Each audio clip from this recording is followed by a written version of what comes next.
Hello viewer, আপনাকে শুভেচ্ছা Rosie's কিচেনে। আমি আজকে রান্না করে দেখাবো টাকি মাছের একটা মাখা মাখা ঝোল রান্নার রেসিপি।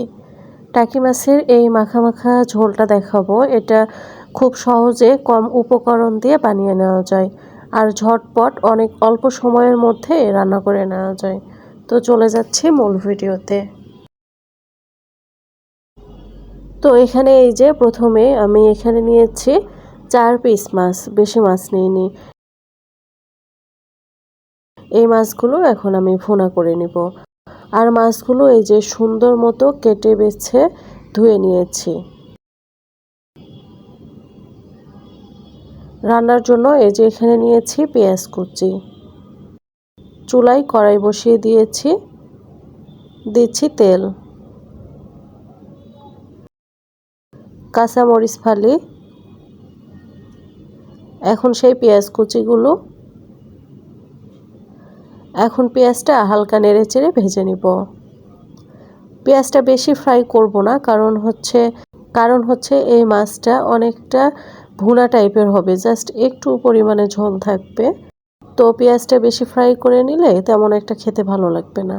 তো এই যে পেঁয়াজটা যখন এরকম কালার হয়ে আসবে, তখন এই পর্যায়ে দিচ্ছি আদা, রসুন ও জিরা বাটা, স্বাদ মতো লবণ ও মরিচ গুঁড়া।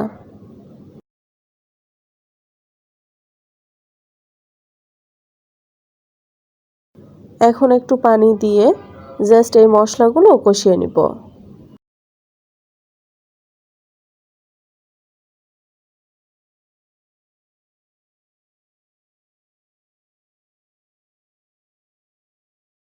দিচ্ছি হলুদ গুঁড়া,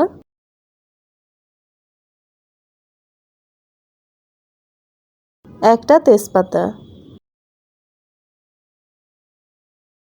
মশলাগুলো ভালো মতো কষিয়ে নিয়েছি। এখন মাছগুলো দিয়ে দিব।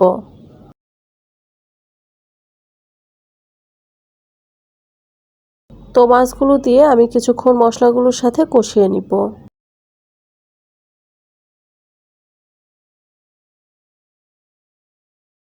একটু সময় নিয়ে মাছগুলো ভালো মতো কষিয়ে নিচ্ছি।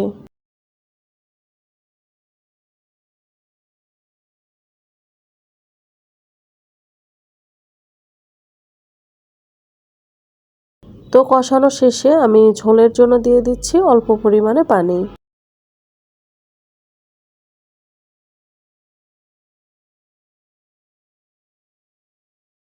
সবকিছু নেড়েচেড়ে মিশিয়ে নিয়ে ঢেকে দিব।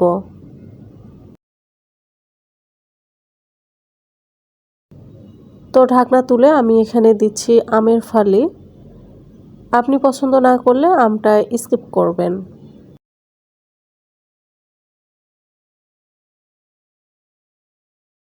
তো আমি 4-5 মিনিট ঢেকে রেখেছি। তো 4-5 মিনিট পরে তরকারিটা এই যে হয়ে গিয়েছে। এখন আমি প্লেটে তুলে নিচ্ছি। ঝটপট খুবই অল্প সময়ের মধ্যে টাকি মাছের এই ভুনাটা করে নেওয়া যায়, আর খেতেও খুবই দুর্দান্ত লাগে। অনেক অল্প সময়ের মধ্যে এটা করে নেওয়া যায়।